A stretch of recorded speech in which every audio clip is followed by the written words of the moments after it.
Hello everyone. मेरे साथ एक ऐसी घटना घटी थी जिसको मैं आप लोगों के साथ शेयर करना चाहता हूँ। जब मैं 10th में था तब मुझे भूत प्रेत और इन सब में बहुत विश्वास होता था। मंत्र जाप वगैरह मैं करना चाहता था, कुछ ऐसा करना चाहता था जिसको कुछ अलग हट के हो। तो इस माध्यम को पाने के लिए मुझसे एक सज्जन टकराए जिनका नाम था मधुकर त्रिवेदी। उन्होंने मुझे एक मंत्र दिया और कहा अगर इसको जाप करोगे पीपल के पेड़ के नीचे बैठ के तो तुम्हें बहुत ज़्यादा पावर मिल जाएगी, तुम जिसको देखोगे वो तुमसे डर जाया करेगा। अब मुझे उस व्यक्ति की मनोदशा नहीं मालूम थी कि वो मेरा बुरा करना चाहता है। उसने मुझे ऐसा मंत्र दिया था जिससे कि एक पिशाचनी मेरे पीछे पड़ गई। मैं शुरुआत में तो समझता था ये सब मजाक है, जो मुझे दिख रहा है सब गलत है, लेकिन धीरे धीरे मेरे साथ बड़ा अजीब सा होने लगा। मैं कहीं जाता था तो मुझे पेड़ पे बैठी हुई एक औरत दिखती थी जो अक्सर कर ऊपर से यूरिन कर देती थी मेरे ऊपर। तो मैं बड़ा परेशान होता था, आके घर पे नहाता था। लेकिन मैं फिर सोचता था यार हो सकता कोई पागल है जो पेड़ पे बैठ जाती है और जब मैं निकलता हूँ तो ऐसा कर देती है। धीमे धीमे ऐसा चलता रहा काफ़ी दिन तक। तो मैं डरने लगा था, बार बार लगता था जैसे कोई मुझे छू के जा रहा है, कोई छू के जा रहा है। तो सारे रोंगटे वगैरह मेरे शरीर के खड़े हो जाते थे एकदम से। एक दिन मैं एक जगह गया जहाँ पे एक मौलाना रहते थे। तो उन मौलाना से मेरी मुलाकात हुई, लेकिन वही इंसिडेंट मेरे साथ बार बार होने लगा कि मैं बार बार कांपता था। हर 1 मिनट बाद मैं कांप जाता था। तो उन मौलाना ने पूछा कि ये जो तुम बार बार कांप रहे हो ये कब से ऐसा हो रहा है तुम्हारे साथ? तो मैंने कहा ये नॉर्मल है, ये अक्सर कर जब थोड़ी थोड़ी देर में हो जाता है ऐसा। तो उन्होंने नहीं, ये तुम सच सच बताओ, ये तुमने क्या कोई मंत्र जाप वगैरह किया है?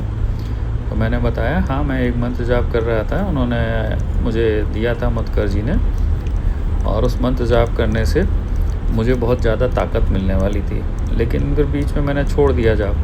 तो उन्होंने नहीं तुमको कुछ दिखता भी है? मैंने नहीं मुझे तो कुछ नहीं दिखता है। तो उन्होंने कहा कोई औरत वगैरह या किसी तरीके का कुछ दिखता है तुम्हें? मैंने हाँ एक औरत ज़रूर दिखती है, अक्सर का वो पीपल के पेड़ पर चढ़ी रहती है, और जब मैं पीपल के पेड़ के नीचे से निकलता हूँ या किसी बड़े पेड़ के नीचे से निकलता हूँ अक्सर वो बैठी दिखती है और ऊपर से यूरिन कर देती है मेरे ऊपर। तो वो उन्होंने कहा कि तुम समझ नहीं रहे हो तुम्हारे साथ क्या हो रहा है, और वो औरत तुमसे कुछ कहती है?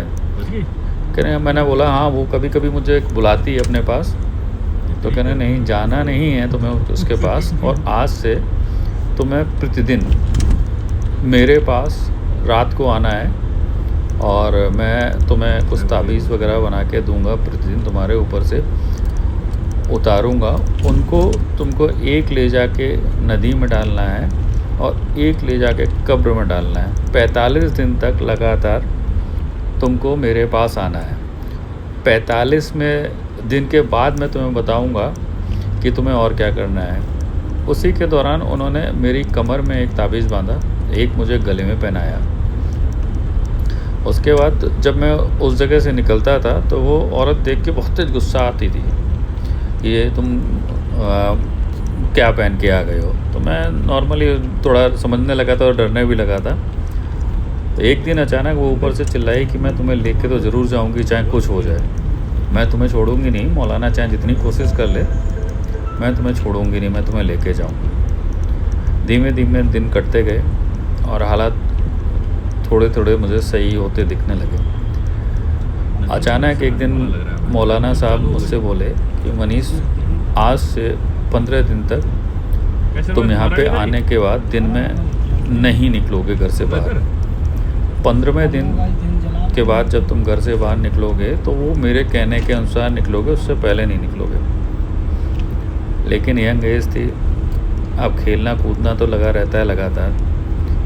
फिर भी हम नहीं माने तो हम घूमने निकल जाते थे अक्सर। तो रात को जब उन मौलाना साहब के पास पहुंचते थे तो बहुत डांटते थे कि तुम आज भी घूमने गए थे। मैं अक्सर कर ये सोचता था कि उनको कैसे पता लग जाता है कि मैं कहाँ घूमने गया था, मैं कहाँ क्या कर रहा हूँ। उस समय तो कोई ऐसी टेक्नोलॉजी भी नहीं थी जिससे कोई किसी को ट्रेस कर सके कि वो व्यक्ति कहाँ है। ये तो सिद्धांत है। धीमे धीमे दिन कटने लगे। रात को अक्सर कर वो औरत आती और मेरा बिस्तर ख़राब कर देती थी आके, ये बच्चे लोग यही कर दिए। लेकिन वो छूती नहीं थी मुझे। जैसे पहले नॉर्मली यूरिन कर देती थी पेड़ पे से, ऐसा कुछ नहीं होता था। और दिन गुजरे, जब 5 दिन रह गए तो मौलाना ने सख्त हिदायत दी मुझको, किसी भी कंडीशन में अब तुमको घर से बाहर नहीं निकलना है। और वो औरत इतनी ज़्यादा एग्रेसिव हो चुकी थी कि पेड़ से मेरे ऊपर इतने गुस्से में देखती थी, लगता था कि अब मुझे मारेगी तब मारेगी। मैं बहुत परेशान रहता था। अक्सर कर दोस्त भी मेरा था, दोस्त को भी ये सब चीज़ें मालूम थी कि मेरे साथ ऐसा ऐसा हो रहा है। और सबसे बड़ी बात ये थी कि दोस्त और मैं एक ही बाइक पे जाते आते थे, और जब वो यूरिन करती थी तो मेरे ऊपर यूरिन करती थी, लेकिन मेरे दोस्त के ऊपर कोई भी यूरिन का एक भी छींटा नहीं पड़ता था।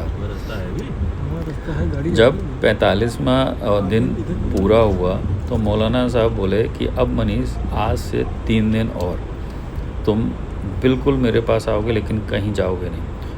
मैं नहीं माना तो मैं घूमने निकल गया। तो मैं एक जगह खड़ा हुआ था और अचानक से काफ़ी तेज़ आंधी चलने लगी। ऐसा कोई मौसम भी नहीं था कि आंधी चले। और आंधी चलते चलते, और वो भी सबसे बड़ा इत्तेफाक ये है कि मैं रोड के इस तरफ खड़ा हूँ तो इस तरफ आंधी चल रही है, रोड के दूसरी तरफ आंधी नहीं चल रही थी, या कह दीजिए कि मुझे दिख रही थी कि आंधी चल रही है। अचानक क्या हुआ कि पेड़ की एक डाल टूटी, और वो भी इतनी बड़ी डाल टूटी जो मेरे सर से लगभग 1 फुट पे आके वो डाल रुक गई। और वो रुकी और किसी ने, मुझे लगा कि उस डाल को उठा के दूसरी तरफ फेंक दिया। अब मैं बहुत डर गया। मैंने ये क्या हो गया, ये कैसे हुआ। फिर उधर डाल की तरफ मैं देख रहा था कि अगर वो डाल मेरे सर पे गिर जाती तो क्या होता। रात को मौलाना के पास पहुंचा तो मौलाना ने मुझे बहुत तेज चिल्लाया और बोले, अगर मैं तेरे पीछे अपने सारे जिन्नात ना भेजता तो तू आज मर चुका होता। खान साहब की डांट सुनने के बाद मुझे एहसास हुआ मैंने कितनी बड़ी बेवकूफ़ी की थी। अगर खान साहब के अनुसार उन्होंने अपने सारे जिन्नात मेरे कक्षा में ना भेजे होते तो शायद इस दुनिया में मैं वास्तव में ना होता। उसके बाद खान साहब ने मेरे लिए दुआ की और उस चुड़ैल को एक बोतल में बंद करके दिया। बोले मुझसे कि इसको यमुना जी में प्रवाहित कर दो। मैं यमुना जी में प्रवाहित करने के बाद घर आने के बाद आराम से सो गया और दूसरे दिन मौलाना जी को धन्यवाद किया और आगरा को मैंने हमेशा के लिए अलविदा कह दिया।